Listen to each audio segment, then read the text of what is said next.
So the problem which we will see today is, so you must be wondering, why did I fall down? Like, was it because I was nervous getting on the stage, or was it because of some other reason?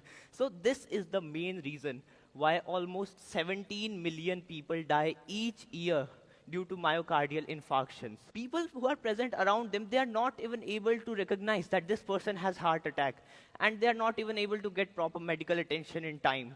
And this causes them to pass away. So the solution for the problem is a device which can monitor a person's electrical activity of heart on the go.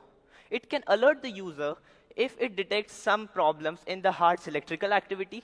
It can call an ambulance, and it can be available at an affordable cost to all. The extreme condition is, it is basically when the device will read certain specific kinds of ECG. So whenever a person suffers from cardiac arrhythmia, whether it is mild or whether it is fatal, so then the ECG of the person, it will fluctuate accordingly. So it is never random. It will only fluctuate in certain patterns. And based on that patterns, the app can recognize the type of ECG and find out whether it is fatal or whether it is normal. Recognizing the effort and dedication put in by all the solvers,